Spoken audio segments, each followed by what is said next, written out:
आप सबको मेरा नमस्कार। हम सभी सौभाग्यशाली है। महाराज जी, हर एक राज्य में अलग अलग पार्टी की सरकार होती है। हर एक देश में विश्व के अलग अलग पार्टी की सरकार होती है, लेकिन पूरे विश्व में जिसकी सरकार है वो बागेश्वर धाम सरकार है।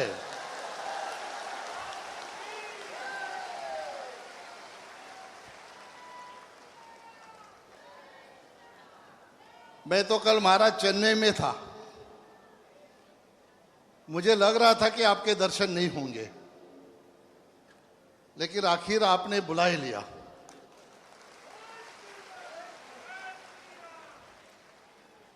और मैं हमेशा कहता हूं, एक कहानी मैं बताता हूं महाराज हमेशा, कि एक बार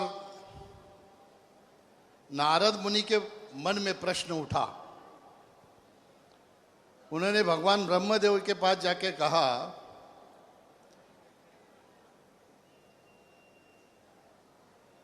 कि भगवान मुझे बताइए सत्संग का फायदा क्या। भगवान ने नारद मुनि से कहा, आप तो पंडित हो, आपके मन में इस तरह का सवाल आए ये तो गलत है, फिर भी सवाल उठा है तो उसका जवाब मिलना चाहिए। भगवान ने नारद मुनि को कहा, इस सामने जो चिट्ठी है वो चिट्ठी को जाके पूछिए इस सत्संग का फायदा क्या। नारद मुनि गए, चिट्ठी के पास जाके सवाल किया। जैसे ही चिट्ठी के कान में ये सवाल पड़ा, चिट्ठी मर गई।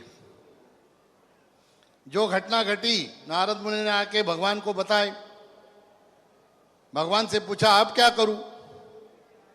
उन्होंने कहा कि वो गाय का बछड़ा चारा खा रहा है, उसको जाके यही सवाल कीजिए। नारद मुनि वहां पे गए, उनसे सवाल किया सत्संग का फायदा क्या। जैसे बछड़े ने सवाल सुना, बछड़े की भी मृत्यु हो गई। ये घटना आके नारद मुनि ने भगवान को बताई। भगवान को पूछा, अब क्या करूं। तो उन्होंने कहा कि हमारे राज्य में राजा के घर में अभी अभी राजपुत्र का जन्म हुआ है। वो राजपुत्र का जाके ये सवाल पूछिए। नारद मुनि को तो पसीना आ जाता है। पिछली 2 घटनाएं ऐसी हुई, अगर राजपुत्र के साथ ऐसा हुआ तो राजा तो मुझे छोड़ेगा नहीं। लेकिन आखिर देवाज्ञा थी। चले जाते राजा के महल में। राजा को कहा जाता है नारद मुनि आए हैं। उनको मान सम्मान से राजा के महल में लेके जाया जाता है। आने का प्रावधान पूछते हैं। नारद मुनि बताते हैं कि मुझे राजपुत्र से सवाल पूछना है। महाराज कहते हैं, राजपुत्र का जन्म तो अभी हुआ है, वो आपके सवाल का जवाब कैसे देगा। उन्होंने कहा कि देवाज्ञा है, सवाल तो पूछना पड़ेगा। नारद मुनि को इज्जत से महारानी के कक्ष में लेके जाते हैं। नारद मुनि वहां पे जाके राजपुत्र को पूछते हैं, राजपुत्र बताइए सत्संग का फायदा क्या। जैसे राजपुत्र के कान में ये सवाल पड़ता है, राजपुत्र बोलने लगता है।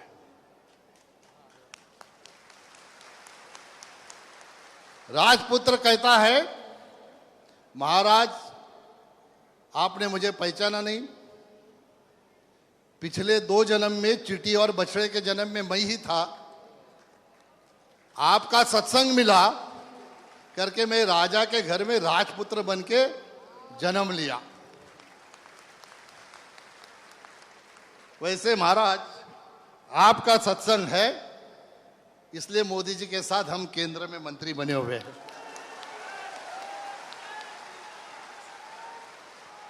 और आप लोगों का भी सत्संग है, इसलिए हम यहां से एमपी बने हुए हैं।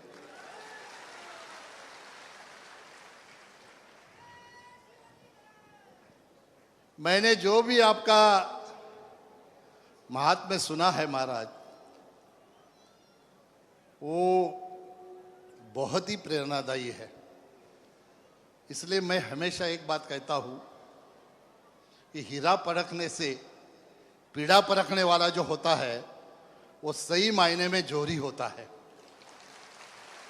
और आप जोहरी हो। आपने अभी एक बात कही कि किसी से खुद को कमजोर मत समझना। मैं थोड़ा सा उल्टा लोगों को बताते रहता हूं कि ब्लेड उसको भी बहुत धारदार होता है, जिससे हम लोग दाढ़ी करते हैं, तो ब्लेड से कभी हम लोग पेड़ नहीं काटते हैं। कुल्हाड़ी भी मजबूत होती है, उसको भी धार होती है, लेकिन कुल्हाड़ी से कभी हम लोग बाल नहीं काटते हैं। हर एक चीज का अपना अपना महत्व होता है, तो किसी दूसरे से अपनी तुलना करके खुद का अपमान कभी मत करो। महाराज ने सनातन धर्म की बात की। महाराज,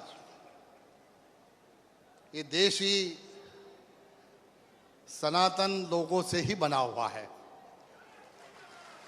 लेकिन मैं ना धर्म की बात करूंगा ना राजनीति की बात करूंगा। मैं महाराज हमेशा कहता हूं, जात पात धर्म पंथ इससे ऊपर उठ के अगर कोई है तो वो इंसानियत का धर्म है।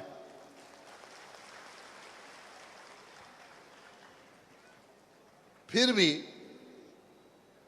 एक बात जरूर कहूंगा, हम लोग हिंदुस्तान में रहते हैं, हम महाराज जी हमें जगाने आए हैं। हम अगर वक्त पे जाग जाएंगे तो अच्छी बात है,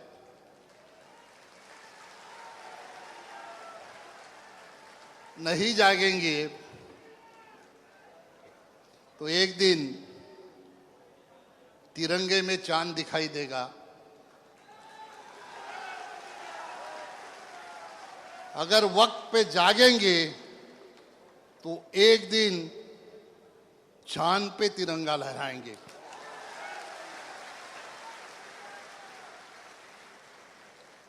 हमारे देश के प्रधानमंत्री मोदी जी, इनकी सोच यही है, वो पार्टी के बारे में नहीं सोचते हैं, देश के हर इंसान के बारे में सोचते हैं। इसलिए वो कहते हैं कि मेरे देश के 130 करोड़ देशवासियों, उसमें सभी धर्म के लोग आए। उसमें हमारे मुसलमान भाई भी आ गए, जैन भाई भी आ गए, बौद्ध भी आ गए, सिख भी आ गए। जितने धर्म हमारे देश में है, सभी धर्म के लोग इसमें आ गए। ऐसे ही नहीं, एक महीना पहले महाराज जी एक सर्वे आया, हमारे देश के लोग मोदी जी को नेता माने ना माने, लेकिन विश्व का जो सर्वे आया, विश्व के सारे नेताओं से ज्यादा परसेंटेज पसंदी मोदी जी को मिली। 71% पसंदी मोदी जी को मिलके विश्व के सबसे लोकप्रिय नेता बनने का काम मोदी जी के माध्यम से हुआ है। ये सम्मान ये नरेंद्र मोदी जी का नहीं है, ये सम्मान, ये गौरव हमारे देश के 130 करोड़ जनता का है। इसलिए बड़ी नम्रता से मैं कहता हूं, मोदी जी 2024 में प्रधानमंत्री बने, ये भारतीय जनता पार्टी की जरूरत नहीं है। मोदी जी ये देश के प्रधानमंत्री 2024 में फिर से बने, ये इस देश की जरूरत है, विश्व की जरूरत है।